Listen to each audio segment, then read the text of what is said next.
Let's work through the reality of the world you want to see, because I think that's always really useful to do. Okay, you detest this fiat world, you detest the coercion that comes from the monopoly and violence that government has. You see an alternative world. Okay, talk me through it. Talk me through what we have. Because this is where I always struggle, because I think it's very easy to criticize from the outside, and it's very easy to write a thesis on what you would like to see. But I often find the thesis ignores the reality of the way humans are. I don't know that it's entirely what I would like to see so much as I'm trying to just identify what is likely to happen. Okay. So I'm not trying to paint some utopian picture and saying this is what we should do. But I think when we see what's going to happen, we have a position, and then we perhaps fight for it. So, right. For example, if we were to see what would be to happen and think that would be a net negative for everyone, we would fight against it. Mm-hmm. Like I am an ardent supporter of democracy, because I believe, despite its flaws, it's the best we have, because everywhere else in the world that doesn't have democracy is, again, arguable, but arguably worse. Mm-hmm. I would rather be living in the UK than in Russia. Right. Some people say they'd rather live in Saudi Arabia than the UK. I understand that, yeah. But I would rather be living where we are now. And if I felt like we were going to trend towards a full breakdown of democracy in the UK, and I feel that would be a worse outcome, I would fight to strengthen democracy, so that I know what I want, and I would push towards that. So, again, with the caveat that this is not what I would like to see the world do, I'm trying to make an honest, objective assessment about where I think it could go based on what I've studied. I'm not here to should people, like you should do this, you should do that. Other than, I think, freedom. I guess I do should about freedom. Life, liberty, property. I think that's a should. We should let's do that. Let's do that. So let's talk about this. Democracy. Okay. The book, Democracy, the God That Failed by Hoppe. I don't know if you've read it yet. Introduction in chapter 1. So he lays out all the shortcomings of democracy. I think the world, as a result of Bitcoin emerging, would move back towards a model more like that. And when you say monarchy, you're like, what are you talking about? That's a regression. It sounds terrible.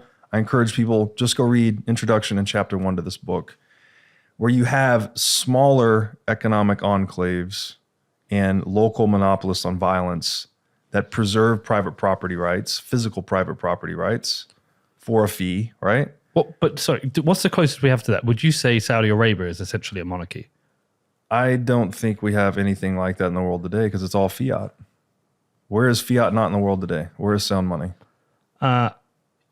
Even if Saudi Arabia had fiat, sound money, they also have a monopoly on the resources to accumulate wealth. But people don't have the veto power that Bitcoin gives them over their government. And that's the point I'm getting to is, so in this world where you go, and this is the sovereign individual thesis. Yeah, but hold on.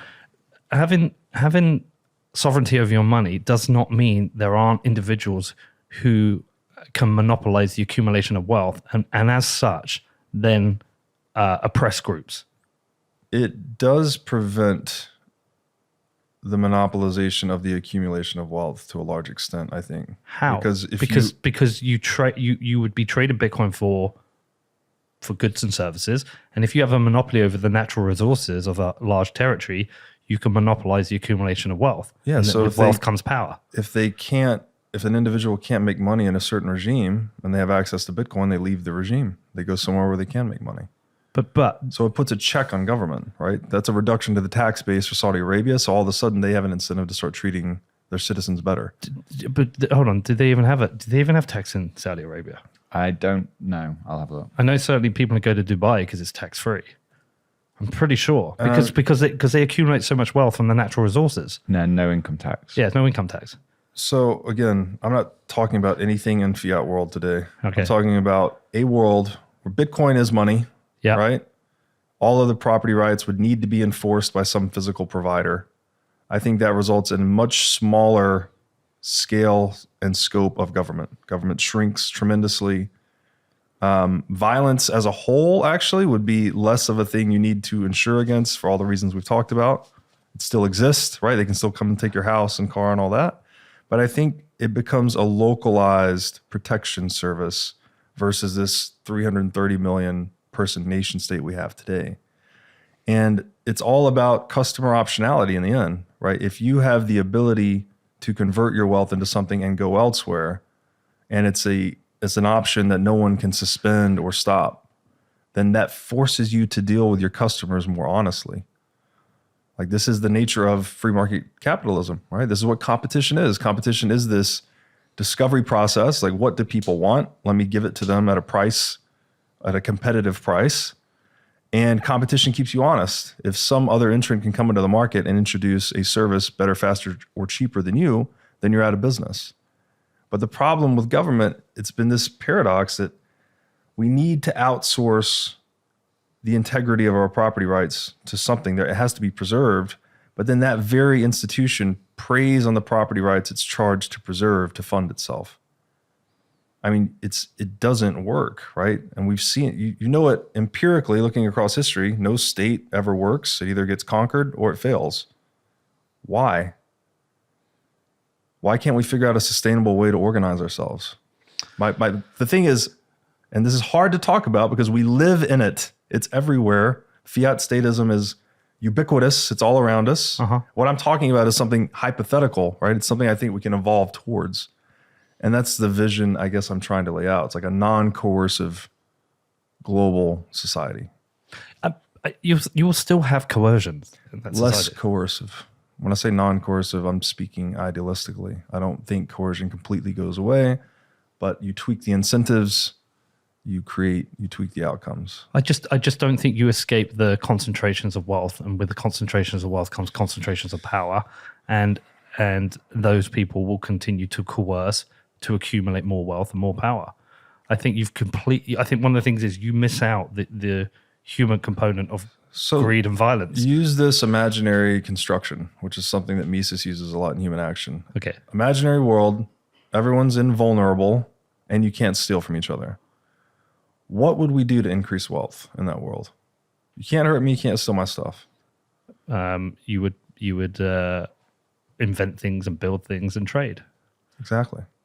So if we reduce the attack surface on you being able to hurt me or you being able to steal my stuff, which you being able to hurt me is typically incentivized by you being able to steal my stuff, because hurting someone's a very risky, expensive endeavor, whether it's done individually or at scale in warfare. Yeah. Then you shift us closer towards that world where we just make stuff, add value, and trade. True. You shift us towards that. But what is the... I mean, we're going to go around in circles, so I'll avoid this too much. We still don't know what the net impact, and we can't visualize what that society looks like. We don't know what it does for the vulnerable in society. We know we're way wealthier. If you increase aggregate wealth, then you've benefited the poor in society. That's not necessarily true. Absolutely true. If you increase aggregate wealth, we have more capital stocks, we have better healthcare, we have more food, we have more infrastructure. So we can satisfy human wants more cheaply. Okay, so you would say the US it's been the greatest economic story. Pre-Fed. Okay, it's still been a great economic story since, if you purely measure on GDP. But in terms of the health system, it's a fucking car crash. Yeah, I know lots of different ways you can break that down. But the trick is, like, it's so hard to talk about because we're living inside of it, right? This is the old, what is the fish and water analogy, where two fish swim by each other and it's like, hey, how's the water, boys? And he looks over at the other fish. What the hell is water? Yeah. Like, we're swimming in it. So we can't even, it's hard you need to step out of it to think about it. And but we're also living through the bust, and therefore people are pissed off and they want to find something to blame and criticize. Yeah. But why are people pissed off? I mean, range of reasons. The world's pretty fucked up right now. One main reason: rampant property right violations via inflation and otherwise. I think if you asked 100 people that question, maybe one would say that. I'm not saying they cognitively understand it. There's like a procedural knowing. Like, you can know you're getting fucked and feel anxiety about a situation without knowing cognitively, being able to describe propositionally what it is. And that's what I'm saying. It's like coercion and property right violations embedded in our socioeconomic reality are fucking us up from the inside out. And that's what I hope to work against and paint a vision of a better world away from.